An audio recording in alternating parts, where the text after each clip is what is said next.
कन्या रास हा सप्ताह आपल्या राशीला मध्यम फळे देणारा असा जाणार आहे। आपल्याला आपल्या वडिलोपार्जित जे काही मालमत्ता आहे, जी बऱ्याच दिवसांपासून आपण वाट बघत होतात त्या मालमत्तेबद्दल, तर आपल्याला आता ती मिळण्याची शक्यता आहे आणि सोबतच त्या मालमत्तेतून आपल्याला धनलाभ पण मिळण्याची शक्यता आहे। तरी तुम्ही ही संधीचा पुरेपूर लाभ घ्या। आपल्या आजूबाजूला भरपूर व्यक्ती असतात, ती आपल्याला उगीचच काही ऑफर्स किंवा प्रलोभने देऊ करत असतात, परंतु आता सध्या तरी आपण असल्या कोणत्याच प्रकारच्या प्रलोभनांपासून दूर राहणे हेच गरजेचे आहे, कारण उगीचच आपण फसले जाण्याची शक्यता आहे। त्यामुळे जरी कोणी आपल्याला काही ऑफर्स दिल्या, काही स्कीम सांगितल्या, तरी आपण त्यापासून 2 हात लांबच राहा। आपण जर कुठे पैसे गुंतवलेले असाल तर त्यातून आपल्याला आर्थिक लाभच मिळण्याची शक्यता आहे आणि त्यातून आपली आर्थिक भरभराट तर होणारच आहे, परंतु घरातील वातावरणही आनंदी राहील। जे काही आपण प्लॅन केलेले होते ते सर्व काही अगदी प्लॅन नुसार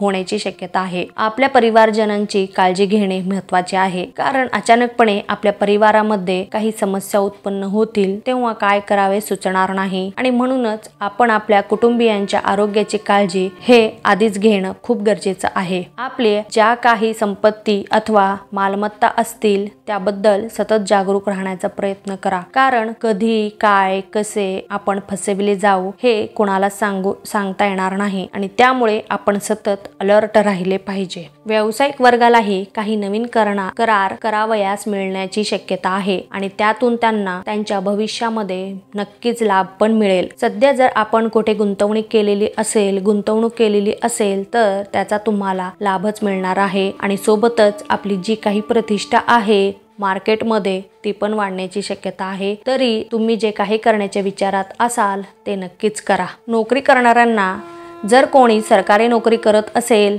तर त्यांनाही त्यांच्या वरिष्ठ अधिकाऱ्यांकडून प्रशंसा मिळेल आणि आणखी नवीन कामे मिळतील, परंतु तिथेही आपण मेहनतीने आणि कठीण परिश्रम करून स्वतःला सिद्ध करून दाखवण्याची गरज आहे आणि त्यामुळे आपली बढतीही होण्याची शक्यता आहे आणि याचा तुम्ही लाभ घेतलाच पाहिजे। तरुण वर्गाला स्वतःला सिद्ध करून दाखवायचे असतील तर त्यांना सध्या काहीतरी नवीन कल्पना सुचण्याची शक्यता आहे, परंतु त्यांनी त्यांच्या ज्या काही कल्पना असतील ते प्रत्यक्षात उतरवण्याची गरज आहे आणि मगच आपल्याला याचा फायदा मिळेल आणि तुम्हाला काही नवीन संधीही मिळतील। तरी या संधीचा तुम्ही अजिबात टाळण्याचा प्रयत्न करू नका। त्या संधीचं तुम्ही सोनं कसं कराल हे बघा आणि बघा यश नक्की तुम्हालाच मिळेल।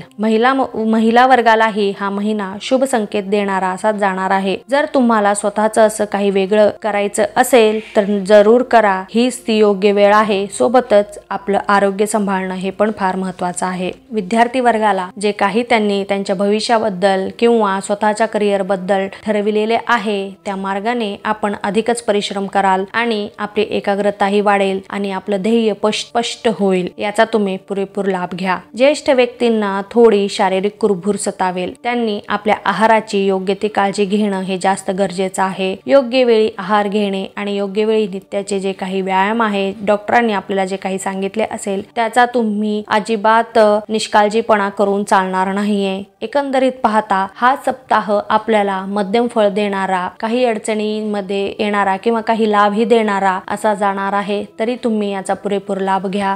तुम्हाला माझे हे व्हिडिओ आवडले असतील तर इतरांनाही याचा लाभ मिळावा यासाठी आपल्या मित्रमैत्रिणींना, नातेवाईकांना हे व्हिडिओ नक्की शेअर करा आणि लाईक करा। महत्त्वाचे म्हणजे सबस्क्राईब करा। धन्यवाद।